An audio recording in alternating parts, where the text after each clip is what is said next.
வேளாங்கண்ணியில் மெய்ப்பன் சிறுவனுக்கு அன்னை மரியாள் காட்சியளித்த சில ஆண்டுகளுக்குப் பிறகு அதே கிராமத்தில் இன்னொரு அற்புதமான நிகழ்வு நடந்தது.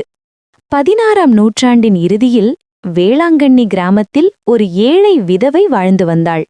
அவளுக்கு பிறவியிலேயே முடமான ஒரு மகன் இருந்தான்.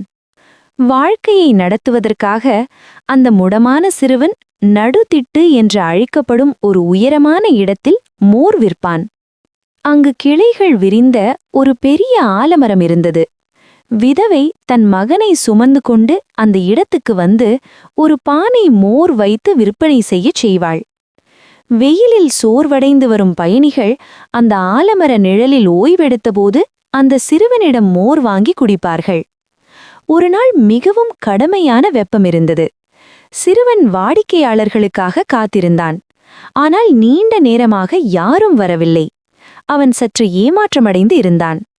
அந்த நேரத்தில் திடீரென அற்புதமான அழகுடன் ஒரு பெண்மணி தன் கைகளில் ஒரு குழந்தையை ஏந்தியபடி அவன் முன் தோன்றினாள். அவர்கள் இருவரும் வெண்மையான ஆடைகளில் இருந்தனர். அந்த பெண்மணி ஒரு அழகான புன்னகையுடன் சிறுவனை பார்த்து தன் குழந்தைக்கு ஒரு கோப்பை மோர் கேட்டாள். சிறுவன் ஒரு கணம் கூட தயங்காமல் மிகுந்த மகிழ்ச்சியுடன் ஒரு கோப்பை மோர் கொடுத்தான். அவன் இதை ஒரு பெரிய பாக்கியமாகவே கருதினான். அந்த பெண்மணி தன் குழந்தைக்கு அந்த மோரை குடிக்க வைத்ததை பார்த்தபோது சிறுவனின் இதயம் மகிழ்ச்சியால் நிரம்பியது. பிறகு அந்த பெண்மணி முடமான சிறுவனை கருணையுடன் பார்த்தாள். அவள் தன் தெய்வீக குழந்தையை நோக்கி அந்த சிறுவனை குணப்படுத்தும்படி மௌனமாக வேண்டியது போல இருந்தது. அந்த நொடியில் ஒரு அற்புதம் நடந்தது. அதை அறியாமலேயே சிறுவன் தன் உடலில் மாற்றம் ஏற்பட்டதை உணர்ந்தான். அந்த பெண்மணி அவனிடம் இன்னொரு உதவியை கேட்டாள். நாகப்பட்டினத்தில் உள்ள ஒரு பணக்கார கத்தோலிக்க மனிதரிடம் என்னை பற்றியும் வேளாங்கண்ணியில் எனக்காக ஒரு தேவாலயம் கட்ட வேண்டும் என்ற என் விருப்பத்தையும் சொல்லி வா என்று கூறினாள். அவன் அதற்கு தயாரானான். ஆனால் அவன் சொன்னான், நான் முடமானவன், எப்படி அங்கே செல்வேன்? அந்த பெண்மணி அமைதியாக சொன்னாள், நீ இனி முடமானவன் அல்ல, எழுந்து நட. அந்த வார்த்தைகள் கேட்கும் நேரத்தில் அற்புதம் நடந்தது. அந்த சிறுவன் திடீரென எழுந்து நின்றான். பிறகு துள்ளி குதித்தான். அவனால் நடக்க முடிகிறது என்பதை உணர்ந்ததும் அவன் மகிழ்ச்சிக்கு எல்லையே இல்லை. உடனே நாகப்பட்டினம் நோக்கி 10 கிலோமீட்டர் தூரம் அவன் ஓடிச் சென்றான்.